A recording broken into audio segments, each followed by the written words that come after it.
You've had a lot of pinnacles. You've hit a lot of mountaintops. When was your cry? Post sports, I was lost. I had identity lost, like any other athlete would do. And it took a couple years for me to really figure out like what I wanted to do, who I was, what this is about. And it wasn't that I knew I wanted to be a dad, but like that wasn't enough for my family. That wasn't providing. Being a dad is a necessity, but it wasn't providing for her and for my family.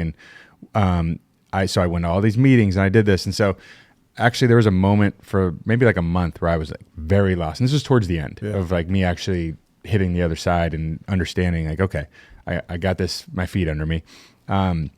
Kristen's given me probably like 3 ultimatums in my life. And 2 of them were, one was very early on. She was basically like, if we're this is when we're just started dating, right? And I was being the cool guy, like, oh, we're just friends.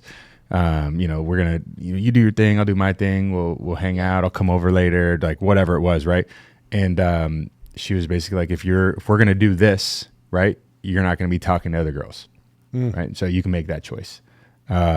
Pretty, okay, I'll get back to you. This was my answer. Right. And, an hour later, I was like, yeah, right. He was I'm like, coming wait, over. be my girlfriend. Will you be my girlfriend? I got a boyfriend out of it. Yeah. And I want to say ultimatums, it's just also a sign of respect. Like, It was. respect, For sure. And Yeah. it wasn't like crazy psycho. It was like, No. this is it. Jonathan, so what you just said is what Jonathan told me. Yeah. He was like, this isn't your normal bullshit of like thinking this is like a casual like in and out and I'm like coming. It's like, if we're going to do this, then we're doing it all the way, which I appreciated so much. Right. It's like, I always talk about this like flip a coin fallacy, that if you have 2 decisions and I say, okay, heads is this, tails is that, when you flip the coin and it's like midair, you already know what you want. You do. Yeah. You know exactly. Great. You hope it lands on this, Yes. right? And all of a sudden, it's like you just catch it, put it in your pocket. You don't even look where it lands. It's like, now I know. And so knew I wanted to be with her. There was another moment throughout our relationship that we were doing long distance, and she was like, I'm not going to do long distance forever. Like it's really hard on our relationship, and it's not going to work. And so we did it for a year. Boston to the Bay. So literally opposite sides. Yeah. And so, any long distance like relationship is It's no bueno for it's no good, right? Like you're getting mad at each other over certain things. And like, we never fight. We're such good communicators. And this is really early on. So you fight about probably stuff that nobody really cares about. But that was like the second one. And then the third one wasn't so much as an ultimatum.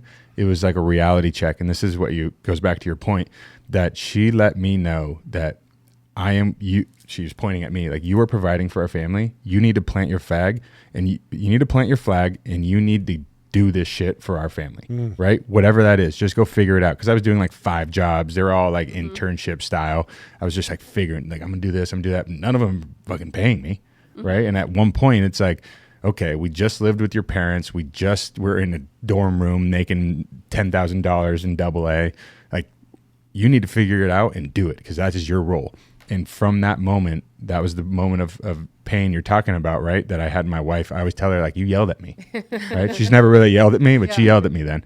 And that changed my entire life. And that's the kind of like track, I think you talked about it on the last podcast, that, your wife helps guide you on like which road, right? That was she just like, punched me in the face and was like, this is what we got to do. And I think too, like, it wasn't like you're a loser or you this No. or that. No. It was you're the man, Yeah. and I'm going to give you the respect you deserve. Yes. And remember, this is your job. Yeah. I'm going to give you a gentle reminder. Yes. And I support you, and I given him grace, and I think, like you said, we vividly both remember that moment. Yeah. And I checked him, and I need to be checked. There's been moments I've been checked, but like since Good for then, you guys. been crushing. Good for you guys. Sometimes we all need to be checked. Oh, No, no, sure. we all do. That's the power of being I've been in a checked. partnership. Yes. You need to A have strong the, partnership. Yeah. You need to have the ebb and the flow, or else it's just not going to work. Because I think that's what makes a solid partnership work, is because, or else one of the two is just going to be floating out there. Like Yeah. I'm you, Tyler. Yeah. Jonathan is the one that is very much will stir me back in and kind of, and I like what you said. It's not necessarily ultimatums.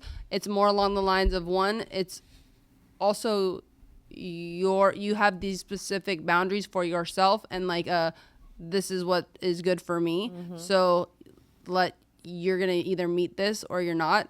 And early on in a relationship, I think that's important, because why stay in something and waste your time? Yeah, you got to set the standards. Well, not only that, but you took over, no offense, and my wife did the same. You took over where his mom left off. Yeah.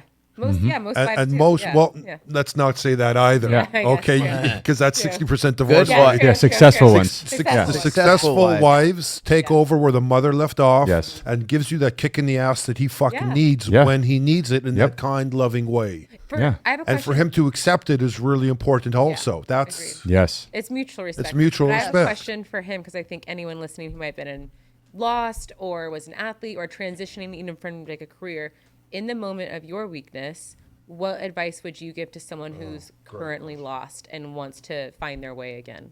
It's a great question. And I don't want to, lessen it by saying it was a moment. It was years, right? Like I don't care if you were a high school athlete, college athlete, professional athlete, like there was an identity. I always tell people, if you put X amount of hours a day into one thing, I don't care what it is. And then one day someone takes it away from you. You're a scientist. Yep. You're lost. You're just No. lost. Like you're not allowed to do it anymore. There's Yeah. no outlet to do what you were doing.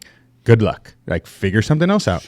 And everyone knows you by that person, right? Like you were this, you were that, right? And so to go back to your question, like first off, you need a foundation, right? You need a foundation that you can lean on. That's love. That's God. That's a partner. That's whoever it may be. Like somebody that can just know every aspect of your life and be a sounding board.